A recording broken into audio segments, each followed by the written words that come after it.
pohon ini adalah pohon bersejarah. Jadi yang dulunya itu bukan berasal dari biji, bukan berasal langsung dari tanaman, tapi berasal dari ular naga. Assalamualaikum warahmatullahi wabarakatuh. Ilahi anta maqsudi ridhaka matlubi a'tini mahabbataka wa ma'rifataka. Inna Allaha wa malaikatahu yusalluna 'alan nabi ya ayyuhalladzina amanu sallu 'alaihi wa sallimu taslima. Allahumma salli wa sallim 'ala Muhammad wa alihi wa sahbihi ajma'in. Allahumma salli wa sallim ala Muhammad wa alihi wa sahbihi ajma'in. Allahumma hdina tariqal mustaqim, tariqam minallahi rabbil alamin, tariqam min ruhi Jibril al-matin. Allahumma salli wa sallim ala Muhammad wa alihi wa sahbihi ajma'in. Allahumma salli wa sallim wa barik alaihi. Allahumma salli ala النبي الهاشمي محمد وعلى آله وسلم تسليما. اللهم صل على النبي الهاشمي محمد وعلى آله وسلم تسليما. اللهم صل على النبي الهاشمي محمد وعلى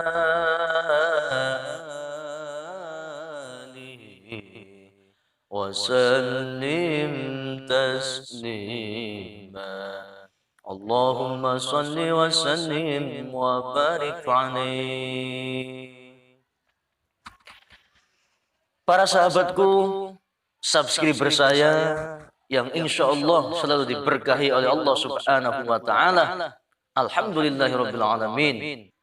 Pada kesempatan kali ini saya akan mengenalkan, karena banyak juga yang minta informasi atau cerita apa yang ada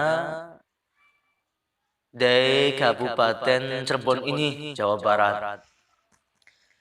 Jadi ada yang ingin mencari tahu bahwa apa saja itu keistimewaan kota Cirebon dan juga di daerah Cirebon.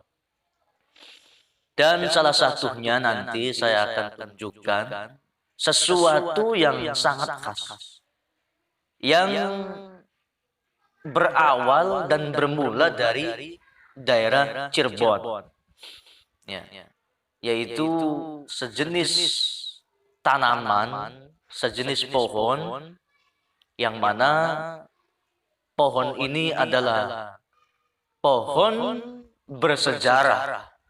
Jadi yang dulunya itu bukan berasal dari biji, bukan berasal langsung dari tanaman, tapi berasal dari ular naga. Sebelumnya mohon maaf, ini karena tidak ada kameramen, tidak ada yang menemani pada sore hari ini. Saya sendiri sajalah, ngevlog saja. Mudah-mudahan nanti ada yang menemani dengan ikhlas, dengan berani, tanpa pikir sana sini. Ya, langsung saja sahabat, nanti kita akan tunjukkan bagaimana itu kayunya. Ya, ayo ikutin saja terus. Mohon maaf ya.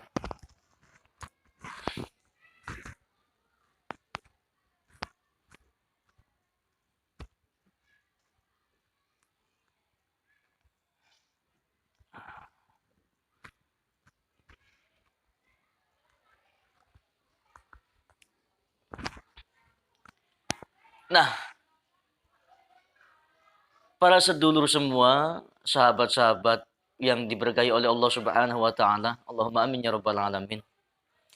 Jadi inilah sosok kayu yang khas yang bermula berasal dari Cirebon, tapi sekarang itu banyak juga tumbuh di Pekalongan ya, dan juga di Tegal ini. Tapi berawal dan bermula yang aslinya itu ya dari daerah Cirebon, dari daerah Gunung Jati, di komplek pemakaman Kanjeng Sinuhun Asy-Syaikh Syarif Hidayatullah. Nah, jadi inilah sosok atau jenis kayunya itu. Ini jenis kayu yang khas yang berasal dari Cirebon. Sudah saya buat tongkat ini.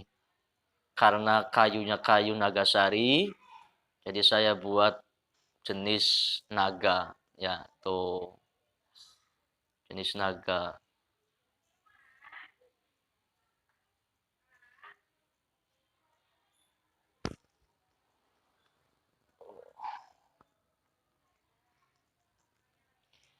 Dan konon sejarahnya adalah para sahabat semua yang insya Allah diberkahi oleh Allah Subhanahu wa taala, bahwa dahulu, nah konon ceritanya sahabat, itu pada waktu dulu, pada saat zaman Syekh pada saat zaman Asy-Syaikh Syarif Hidayatullah atau Sunan Gunung Jati, ketika beliau sedang taqarrub ilallah, sedang bertafakur, sedang riyadhah, tiba-tiba datang satu sosok naga, ular naga yang sangat besar sekali. Ini zaman dahulu, kalau kita berpikir pada masa sekarang itu tidak masuk akal, tidak masuk logika. Karena itu bukan tidak masuk akal, bukan tidak masuk logika, tapi akalnya, logikanya saja yang tidak masuk. Karena zaman dahulu seorang waliullah yaitu pasti mempunyai karomah. Sebab beliau orang suci, beliau orang yang paling bertakwa dan pasti memiliki karomah sebab istiqomahnya, sebab amalnya, sebab kesolehannya. Nah, singkat cerita, itu sesosok naga itu mendatangi beliau Kanjeng Sinuhun Syekh Syarif Hidayatullah Sunan Gunung Jati dan ingin menjadi khodam beliau, ingin menjadi pembantu beliau, ingin menjadi santri beliau. Tetapi kata Kanjeng Sinuhun, kata Syekh Syarif, bagaimana nanti dengan banyak manusia, dengan warga setempat? Kalau penampilan atau sosoknya saja seperti ini, seperti kamu, berjenis ular naga besar, pasti masyarakat akan takut semua. Ya. Bagaimana kalau kamu benar-benar ingin jadi santriku, pengikutku, jadi khodamku? Maka terbentuk saja seperti keris. Nah, tiba-tiba atas kekuasaan Allah, naga yang besar itu menjadi sebidang yang keris, menjadi sebuah pusaka keris, dan pada waktu beliau masih hidup itu sering dibawa-bawa kerisnya itu. Nah, setelah beliau wafat, ya, kerisnya itu kan tidak dipakai. Ini sekilas cerita sejarah yang saya tahu ini. Barangkali ada yang lebih lengkap atau ada kesalahan atau sedikit kurang pas, mohon maaf. Kan ini cerita turun temurun dari keluarga saya ini. Jadi singkat cerita, ketika beliau sudah wafat, sudah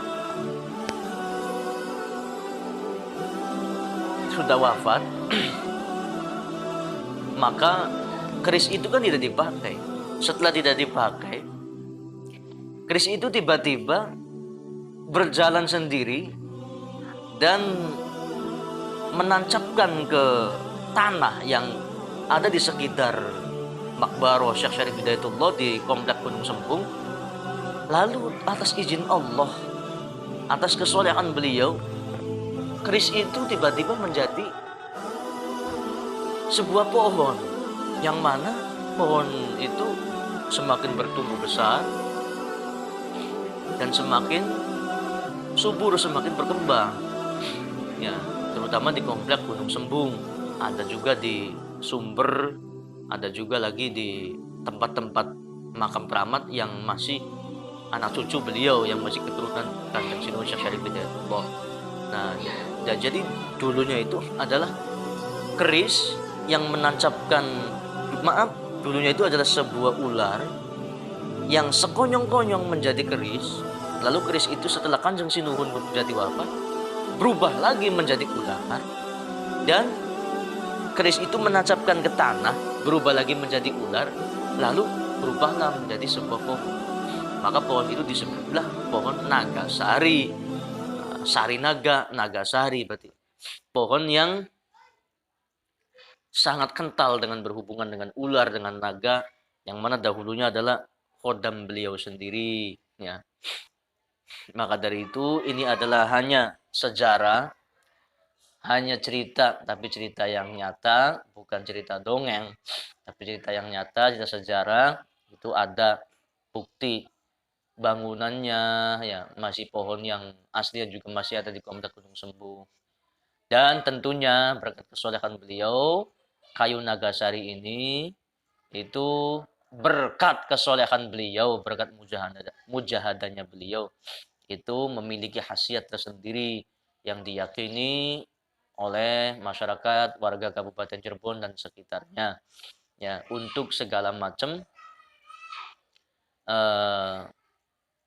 apa saja guna untuk membantu kita, menjadi teman kita. Karena di dalam kayu ini mengandung makhluk Allah, yang mana makhluk Allah itu juga adalah kekuatan Allah. Jadi semua itu atas kekuasaan Allah, dan yang memiliki kekuatan, yang memiliki kehebatan itu adalah Allah. Cuma Allah menganugerahkan semua kekuatannya, berbagai macam kekuasaan-kekuatannya itu kepada makhluk-makhluknya yang dipercaya. Bisa jadi itu dari bangsa jin, dari manusia, dan juga malaikatnya Allah. Tapi semuanya adalah bersumber dari Allah Subhanahu wa Ta'ala. Maka dari sini kita terus belajar dan mengerti akan apa saja yang ada di muka bumi ini. Terlebih lagi kepada manusia, jangan sekali-kali kita merendahkan, menyepelekan, mengucilkan. Karena setiap manusia, la tahtakir man dunahu likulli syai'in maziyah. Janganlah kamu merendahkan dari manusia satu sama lainnya. Karena setiap manusia itu pasti mempunyai maziyah, pasti mempunyai kelebihan. Ya. Dan juga tidak sekedar manusia, semua makhluk Allah, semua ciptaan Allah, termasuk kayu Nagasari ini ada kekuatannya, yang mana kekuatan ini adalah bersumber dari Allah Subhanahu wa Ta'ala, yang dititipkan, diamanahkan oleh Allah untuk makhluknya yang dipercaya. Oke, saksikan terus untuk selanjutnya, untuk tayangan-tayangan selanjutnya. Masih banyak lagi tayangan yang bermanfaat dan konten-konten yang bermanfaat dari saya, dari Kalam Narasa TV. Jika suka dengan tayangan ini, mohon itu subscribe, ya, like, dan juga komen atau share, ya. Terima kasih. Wallahul muwaffiq ila aqwamit thoriq. Wassalamualaikum warahmatullahi wabarakatuh.